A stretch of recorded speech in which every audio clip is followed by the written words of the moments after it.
Right, so here we go, starting chapter 10. You know, we only have 2 more chapters together in this semester. So the countdown is on. This is all about probability. We're starting probability in the next 2 chapters. Apply the counting principle and permutations. How do you determine the number of distinguishable permutations in the letter of a word? So basically we're just going to look at order. A permutation is just how many ways can objects be ordered or put in order. For any integer, there's an R there, sorry. For any integer n, the expression n with an exclamation point is read as n factorial. It's the product of all the integers from n to 1. For example, if you have 4 factorial, it equals 4 times 3 times 2 times 1. And 0 factorial is 1, and that's purely based on a pattern. You know, a lot of math is based on patterns, and that's where that comes from. I could show you if you're interested. Okay, so as always, you should probably try the warm-up. Okay, here you go. These are the answers. 5 times 4 times 3 times 2 times 1 is 120. This ends up being 7 over 6, and hopefully you didn't do the long way, because if you notice, you can cancel out the 6s, the 5s, the 4s, the 3s, the 2s, and the 1s. And then you actually just have 7 in the top and 2 times 3 in the denominator, which is 7/6. And then for number 3, the number of choices Megan has for displaying her trophies is represented by this expression. So all you had to do was 4 times 3, which was 12. So here we go.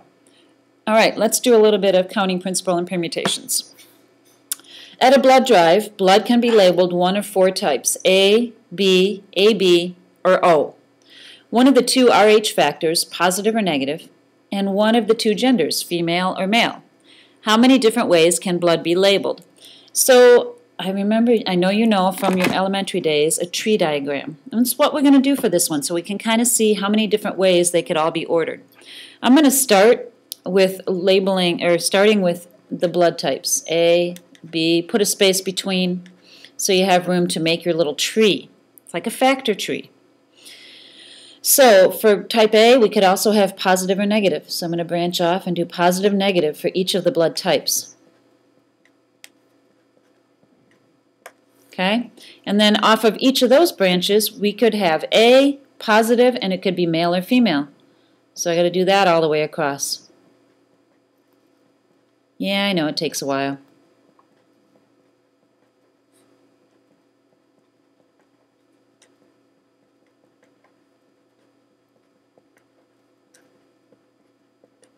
Once you're done with that, you can see then these are all your possible choices. Type A, positive, female. Type A, positive, male. A, negative, female. A, negative, male. You can see how it goes all the way across. So if I were to list some of those, like for instance here, be type O, positive, female. That's one option. I could have type O, negative, male. There's another option. How many of these options do we have? What you do is you just count the bottom branches. 1, 2, 3, 4, 5, 6, 7, 8, 9, 10, 12, 13, 14, 15, 16. 16 different types or ways blood can be labeled. 16 ways. Of course, you don't have to do a tree diagram every single time. There's a much easier way. It's called the counting principle. So if you have 2 events, all you do is if one event can occur in M ways and another event occur in N ways, all you got to do is multiply them together. It's the same for 3 or more. Counting principle. All you have to do is multiply all the choices together to find out how many possible ways they can be combined. All right, so let's take a look at this. Oh, it got really dark. Let me make it lighter. It's not wanting to get lighter. Okay, so for down here, it says, at a used book sale, you're interested in 5 novels, 3 books of nonfiction, and 7 comic books. If you buy one of each kind, how many different choices can you have? So really, all we have to do is multiply the 3 choices together. 5 times 3 times 7. We could have 105 different choices. For example, you could buy Superman, you could buy 1 nonfiction and 1 novel. That would be 1 combination. I can't even come up with names for you. There's 105 different combinations that you could do. All right, turn it over. So another thing that you're going to work with is you're going to work with digits, like when they create license plates. It's just an amazing amount of different combinations you could have on a license plate. Or codes, like if your parents or your grandparents have one of those key codes on your car door. There's so many different combinations. That's why it's pretty secure, because it's hard for people to guess. So here it says the digits 0, 1, 2, 3, and 4. That makes 5 digits to choose from. Are used to generate a 4-digit customer code. How many codes are possible if the digits can be repeated? So what I like to do for this is I like to draw spaces so I know what I'm working with. So here I have the first digit, the second one, the third spot on the code, and the fourth spot on the code. This is the first number, the first spot, and I have 5 choices for that. Well, it says in the second spot I can repeat numbers, so I have 5 choices for this. I have 5 choices for the third spot and 5 choices for the fourth spot because I can repeat numbers. So I could actually have 2, 2, 2, 2 if I wanted to, or 2, 2, 3, 4, something like that. And the possible different codes would be 5 times 5 times 5 times 5, which is 625. Now, sometimes they have codes where you cannot repeat numbers. So again, I'm just going to put down my 4 spots that I have to fill. In the first spot, I have 5 digits to choose from. That's the first spot. The second spot, since I've already used one of these, I only have 4 I can choose from. And then 3, and then 2. And those are the 4 spots in my code. So when I multiply that out, I have 120 options or possible combinations. It's quite a difference between the two, when you can repeat numbers and when you can't repeat numbers. It really cuts down on the number of combinations. All right, here's another sort of thing that could happen. A television news director has 8 news stories to present on the evening news. And they say, here you go, here's your 8 stories. How many different ways can they be presented? Well, this is where the factorial comes in. Because if you think about it, for the first story, he has 8 to choose from. Second story, 7. And then he has 6 to choose from, and all the way down the line, until there's only 1 left to choose from. And that is 8 factorial. So what you got to do is you got to multiply all those together to find out how many different ways they can be presented. Well, you can do that, 8 times 7 times 6 times whatever, all the way down if you want to. Or, of course, you can use, there's factorial on the calculator. So I push the number 8. I go to the math button. And see here it says probability. I'm going to be using that button. Over to probability. And right there is the factorial. So you push 4. So now you have 8 factorial. You push enter. And there's 40,320 ways that all those stories could be presented. Pretty nifty. All right, if only 3 of the stories can be presented, how many possible ways can a lead story, a second story, and a closing story be presented? Well, if you think about it, he's got only 3 stories to present. So this is the lead story. He's got 8 he could choose from that. Here's the second story. Since he's already used 1, he only has 7 choices for the second one. And the closing, since he's already chose 2 of them, he's only got 6 possibilities. So it's 8 times 7 times 6. And that's 336. So it's quite a difference between those 2 numbers again. Now, of course, you could do that on the calculator as well. I'm going to show you that in a minute. All right, so permutations. What we've kind of been doing here is permutations, basically. The number of permutations of R objects taken from a group of distinct objects is denoted by n permutate R and is given by this equation. So it's sort of like above. Up here, order mattered, and what I said I had was 8 stories, that's the total, and I need to permutate or take a permutation of these 8 with only 3. So what you're doing is you're just doing the first 3 of that 8 factorial. That's basically all you're doing. It's exactly what this is saying here. Okay, n is the total. R is the number of objects.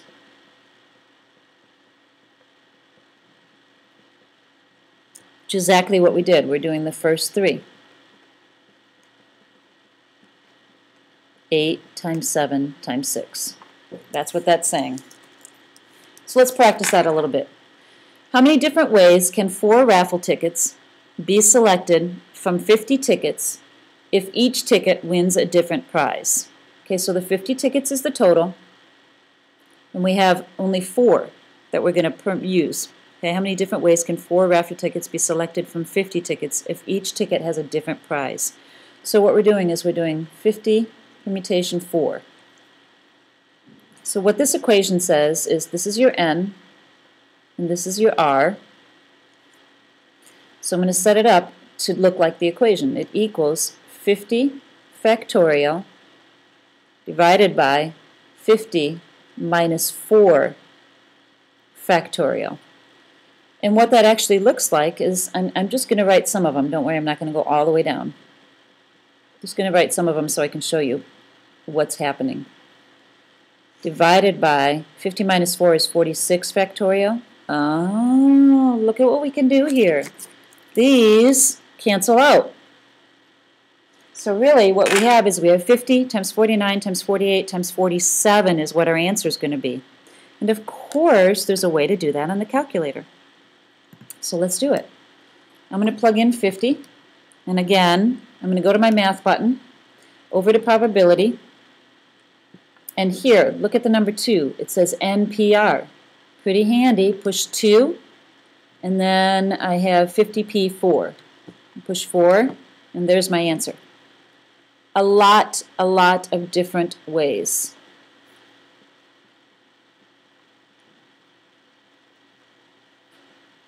$5,527,200. That 4 raffle tickets can be selected from 50 tickets. All right, so that's that. Now here is something just a little bit different with permutations. What happens if we have repeating items in our objects? The number of distinguishable permutations of n objects where one object is repeated a certain number of times, and another is repeated 2 times, and so on and so on. It looks like this. It's really much more complicated than it actually is. We're going to take a look at these letters here. So n factorial is going to be the number of letters that you have total, and these repeating ones are if there's any letters that repeat in your word or your group of letters. So number of letters repeated times number of letters repeated, if there's another set of letters that repeat, etc. And it just keeps going like that. Well, let me show you something. Okay, look at this, Scrabble pieces. So what they're asking me here is find the number of distinguishable permutations of the letters in soccer. Well, distinguishable means we have to be careful because C repeats. So if we can't just do 6 factorial, that doesn't work. We have to understand that whether C is here or here, it still looks the same. Okay? You cannot tell that there's a difference in order when you switch the C's here. Same if, say, you had the C's out here. Okay? So there is one order. That would count as 1.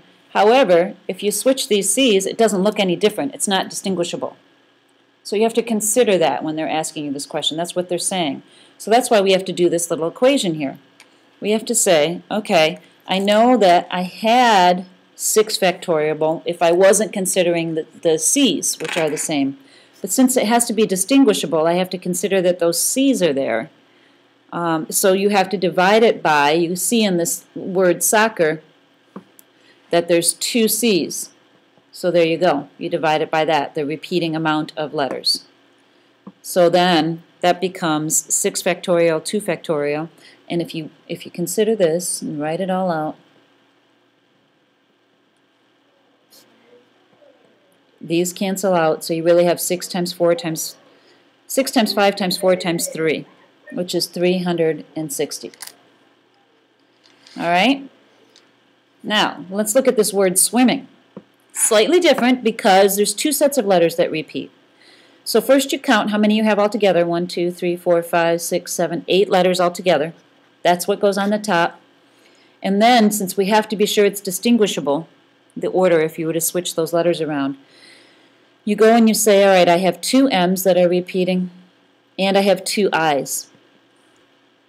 That's what this means here. So really what that becomes is 8 factorial, which is 40,320, divided by 2 factorial, which is 2 times 1, and 2 times 1, which is really just 4, which would be 10,080. Okay? And that is that. It's kind of fun.